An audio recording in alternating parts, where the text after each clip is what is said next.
हरिओम.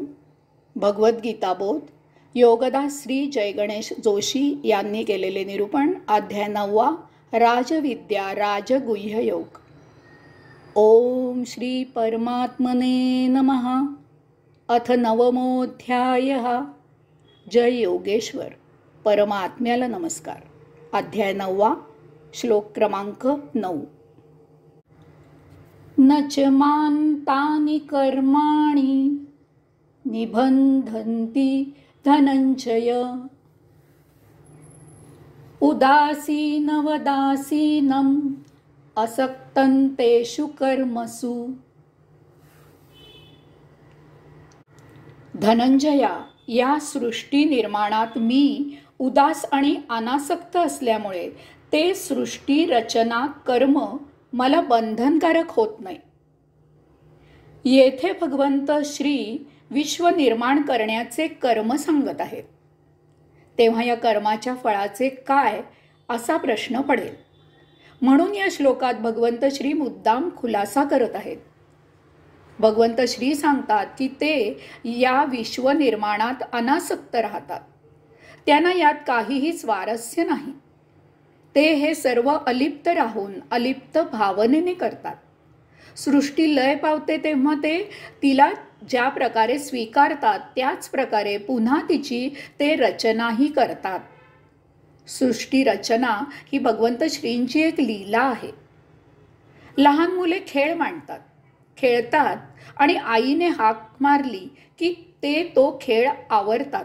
अगदी सहजच ते खेळ मांडतात, खेळतात आणि तो आवरतातही. या तिन्ही वेळा त्यांचा आनंद अगदी सारखाच असतो. समुद्रकिनारी वाळूमध्ये मुलं किल्ला करतात. घरी जायची वेळ झाली की स्वहस्ते तो किल्ला मोडतात. किल्ला करताना किंवा तो मोडताना या दोन्हीही वेळी त्यांचा आनंद सारखाच असतो. मुले निरागस असतात. ती कशातही गुंतत नाहीत. खेळ खेळताना आनंद घेतात. खेळ संपला तर तो आवरायचाही आनंद घेतात. अशाच प्रकारे विश्व निर्माण करताना भगवंत श्री अनासक्त असतात. यामुळे विश्व निर्माणाच्या कर्माचे बंधन भगवंत श्रींना होत नाही. गीतेमध्ये आपल्याला अनासक्त राहून कर्म करण्याचा, निष्काम कर्म करण्याचा उपदेश करणारे भगवंत श्री स्वतः विश्व निर्माण करण्याचे काम प्रत्यक्ष अनासक्त राहून दाखवत आहेत. यावरून प्रत्येकाने योग्य तो बोध घ्यावा. आता याला जोडून पुढचा श्लोक, श्लोक क्रमांक 10. मया दक्षेण प्रकृतीस सूयते सचराचरम हेतुनानेन कौन्तेय जगद्वी परिवर्तते. कौन्तेया, माझ्या अध्यक्षतेखाली या चराचर सृष्टीची गुणावगुणानुसार संरचना होत असते. याच हेतूने विश्वाचे विपरिवर्तन होत असते. येथे अध्यक्ष याचा अर्थ विश्वरचना करणारे कोणी. काही जणांचे मंडळ आहे आणि भगवंत श्री त्या मंडळाचे अध्यक्ष आहेत असा अर्थ घेऊ नये. येथे अध्यक्ष याचा अर्थ एकमेव भगवंत श्रींच्याच प्रेरणेने त्यांच्याच देखरेखीखाली विश्व निर्माण होते. त्यातील चल अचल, सजीव निर्जीव अशा सर्वांची संरचना भगवंत श्रींच्याच आत्मशक्तीने होत असते. संरचना करताना लय होते वेळी त्या त्या वस्तू जगतात प्राणी मात्रात जे काही तम रज सत्व अशा गुणांप्रमाणे भोग संचित झालेले असतील त्याप्रमाणेच त्यांची पुनर्जन्मी संरचना होत असते. जेणेकरून ते संचित या पुनर्जन्मी संपुष्टात येण्यासाठी त्या वस्तू जगताला, प्राणी मात्राला पूर्णपणे संधी मिळेल. याला पूरक होईल अशा प्रकारे विश्वाचे विपरिवर्तन होत असते. येथे दोन गोष्टी आहेत. एक म्हणजे या विश्वात ज्या घडामोडी होतात त्या या संरचनेला पूरक, योग्य अशा होत असतात. येथील प्रत्येक घटना माझ्या सुनियोजनेनुसारच होत असते. या विश्वात एकही घटना माझ्या नियोजनाशिवाय घडत नाही.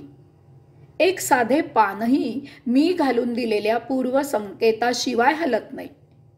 वस्तू जगत किंवा प्राणी जगत निर्माण करतेवेळी त्यात जे मी बीज घालतो ते पुढे होणार असलेल्या घटनेप्रमाणेच घातलेले असते. ते बीज त्याप्रमाणेच वाढते, पोचते आणि कृती करते. त्या त्या वस्तूच्या किंवा प्राणीमात्राच्या भावी जीवनाचा संपूर्ण आराखडा तयार करूनच त्या बीजात घातलेला असतो. दुसरा अर्थ म्हणजे मीच या विश्वातील प्रत्येक घटनेचा शिल्पकार आहे. त्यामुळे हे विश्व त्यातील संपूर्ण वस्तू जगतासह माझ्याच सभोवती फिरत असते. मीच त्याच्या केंद्रबिंदूशी असतो. मीच हे विश्व फिरवतो आणि नियंत्रित करतो. या फिरवण्यामुळे त्यात अनेक विविध वस्तू तयार होत असतात. दही घुसळल्यावर त्यातून लोणी तयार होते आणि ताक उरते.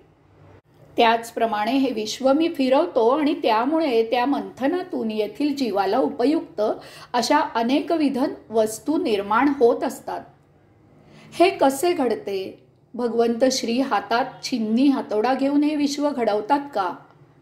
तसे असते तर आपल्याला कोणाला तरी केव्हा ना केव्हा तरी कुठे ना कुठेतरी भगवंत श्री काम करताना दिसले असते. परंतु तसे होत नाही. संपूर्ण विश्वाची संरचना करूनही ते आपल्याला नेहमीच अदृश्य राहतात. मग ही संरचना कशी होते? बाळूने डब्यामधून बटाट्याची भाजी आणलेली आहे.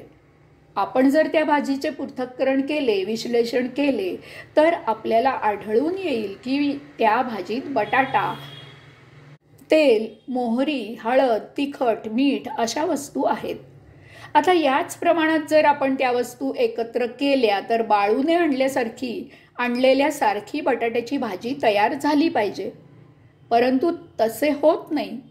कारण बटाट्याच्या भाजीचे विश्लेषण करतेवेळी आपल्याला त्यात एक गोष्ट आढळून आलेली नाही. कारण ती गोष्ट अदृश्य होती. त्यामुळे सामानाच्या यादीत ती गोष्ट घेतलेली नाही.